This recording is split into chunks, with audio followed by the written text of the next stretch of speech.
আজকে আমি এভাবে মূলাটা তৈরি করব। আমরা কিন্তু অনেকে মূলা তরকারি খাই না, তবে আজকে যেভাবে তৈরি করে দেখাবো এভাবে তৈরি করলে সবাই অনেক বেশি পছন্দ করবে। তো রেসিপি শুরু করছি। রেসিপি ভালো লাগলে চ্যানেল সাবস্ক্রাইব করে পাশে থাকবেন। একটি প্যানের মধ্যে 2 কাপ পানি গরম করে নিয়েছি। তারপরে এখানে আমি হাফ কেজি মূলা আর 2টি আলু ভাপ দিয়ে নিচ্ছি। যখন ভাপ দেওয়া হয়ে যাবে পানিটাকে ফেলে দেব। তারপরে চুলায় একটি প্যান বসিয়ে আগে থেকে মাছগুলো হলুদ লবণ মেখে রেখেছিলাম, সাথে মরিচের গুঁড়োও ছিল। মাছগুলো এপাশ ওপাশ করে ভেজে নেব। মাছ বেশি ভাজার প্রয়োজন নাই, এপাশ ওপাশ করে ভাজলেই হবে।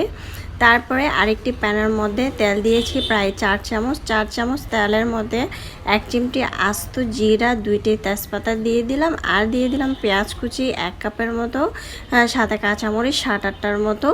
এগুলো একটু ভেজে নেব। আদা বাটা রসুন বাটা হাফ চামচ করে দিয়েছি। এগুলো যখন কাঁচা গন্ধটা চলে যাবে তখন আমি এখানে কিছু গুঁড়া মশলা দিয়ে দিব।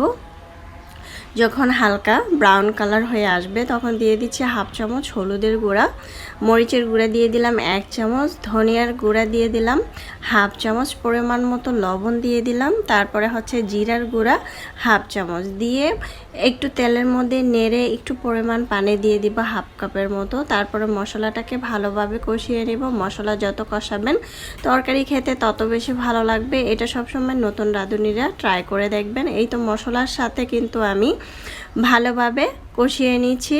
এটা একদম যাতে লেগে যায় সেই অবস্থায় কিন্তু আমি এখানে পানি দেব। ঢাকনা দিয়ে ঢেকে 2 মিনিট রেখেছিলাম। 2 মিনিট পর চলে আসলাম, চুলার আঁচ বাড়িয়ে রেখেছি। দিয়ে দিচ্ছি পানি। আমি এখানে প্রায় 3 কাপের মতো পানি দিচ্ছি। পানিটাকে দিয়ে একটু নেড়ে চেড়ে দিচ্ছি, সাথে ভাজা মাছগুলো দিয়ে দিলাম।